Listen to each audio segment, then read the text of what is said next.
Assalamualaikum warahmatullahi wabarakatuh. Selamat pagi anak-anak. Bagaimana kabar kalian pada pagi hari ini? Semoga semuanya dalam keadaan sehat walafiat. Anak-anakku, meski kalian berada di rumah, tetap patuhi protokol kesehatan ya.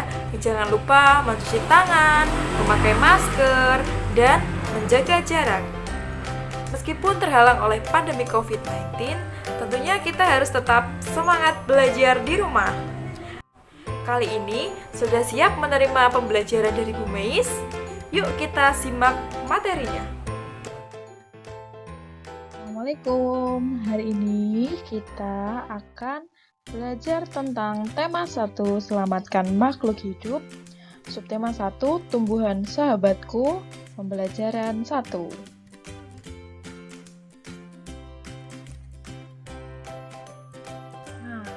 Sekarang, coba kalian amati gambar-gambar berikut ini. Ada bunga sepatu, kemudian pohon jagung, bunga kamboja, dan yang terakhir adalah bunga dari buah mangga. Jadi kali ini kita akan mempelajari tentang perkembangbiakan tumbuhan.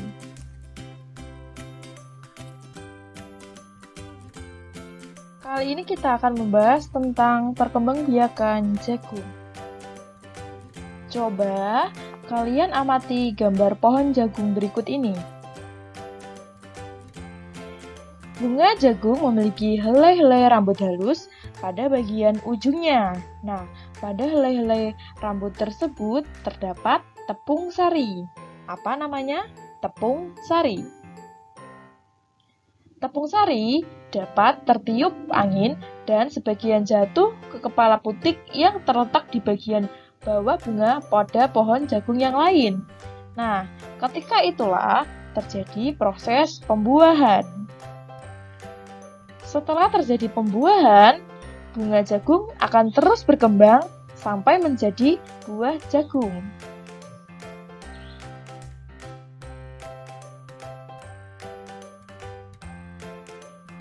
Sekarang, amatilah gambar bagian-bagian bunga berikut.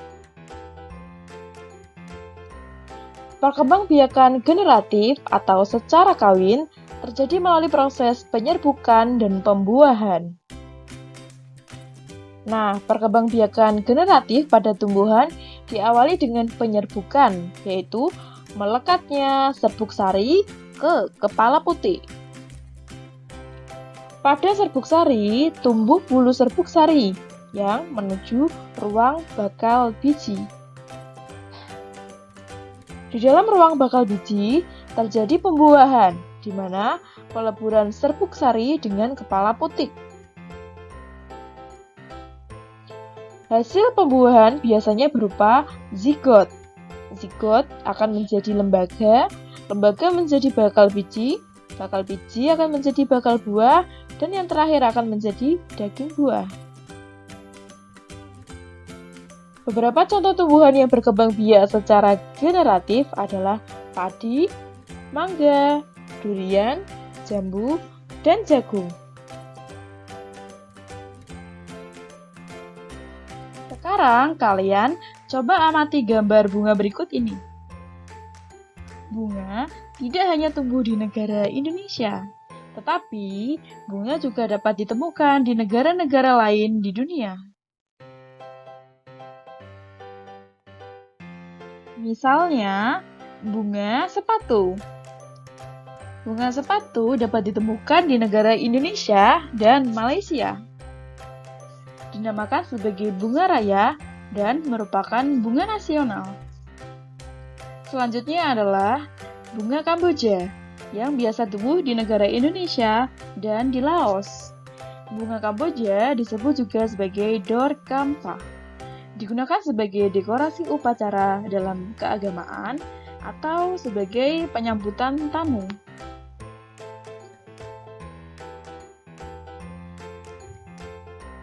Nah, sekarang Bu Meis akan mengajak kalian untuk keliling ASEAN.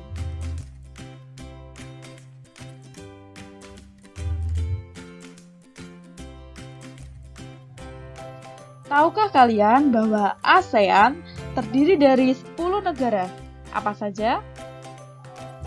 Filipina, Indonesia, Malaysia, Singapura, Taiwan, Brunei Darussalam, Vietnam, Laos, Myanmar, dan Kamboja. Di sini Bu Meis punya salah satu trik supaya kalian bisa menghafalkan 10 negara ASEAN dengan mudah. Menggunakan kalimat Vima sing tadarus, Villa Marco. Jadi Vima sing tadarus, ing Villa Marco. Vima ini lagi tadarus di villanya Marco. V untuk Filipina, I untuk Indonesia, Ma untuk Malaysia, Sing untuk Singapura, Ta untuk Thailand, Darus untuk Brunei Darussalam. Kemudian Villa Marco, V untuk Vietnam, La untuk Laos, Mar untuk Myanmar, dan Ko untuk Kamboja.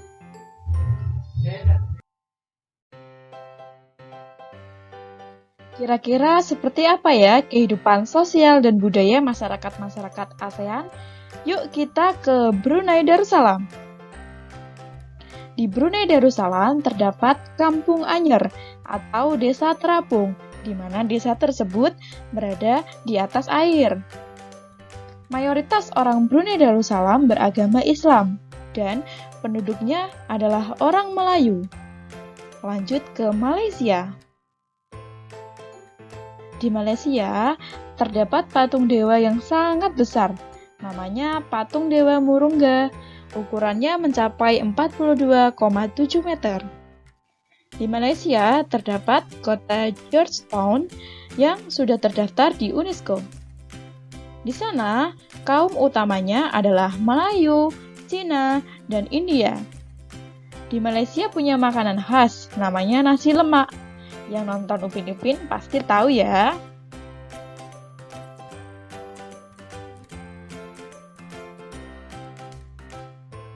Filipina. Filipina menggunakan bahasa nasional bahasa Inggris.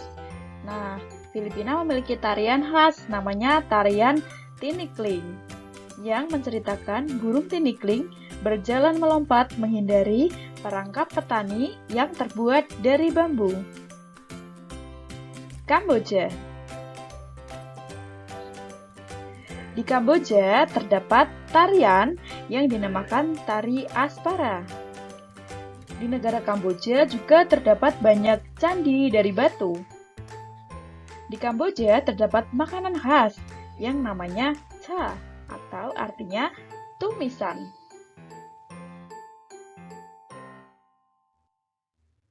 Kita ke Myanmar. Myanmar disebut juga sebagai negara 1000 pagoda karena di sana terdapat banyak kuil Buddha. Mayoritas orang Myanmar adalah keturunan dari Tibet, menggunakan bahasa Burma. Nah, di sana terdapat pakaian tradisional yang namanya longyi. Nampak seperti sarung ya. Lanjut ke Vietnam. Di Vietnam terdapat permainan yang dinamakan menangkap jangkrik dengan mata tertutup. Di sana ada baju adat namanya áo dai dan topi caping. Masyarakat Vietnam memiliki kebiasaan yaitu senang duduk di diklik atau kursi yang ukurannya sangat pendek.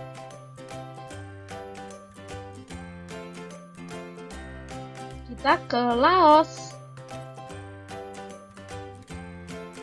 Negara Laos terkenal dengan ketabahan dan kesabarannya. Di sana mayoritas beragama Buddha.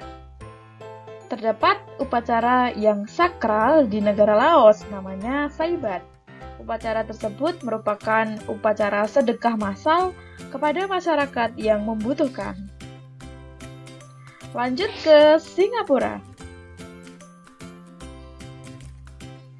Singapura memiliki lambang Merlion, patung berkepala singa dan berbadan ikan seperti pada gambar.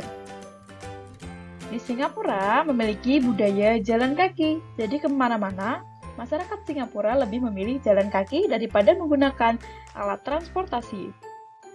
Nah, di Singapura memiliki makanan khas namanya kepiting cabai.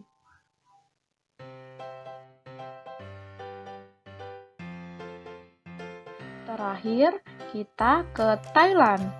Thailand merupakan satu-satunya negara ASEAN yang tidak pernah dijajah oleh bangsa Eropa.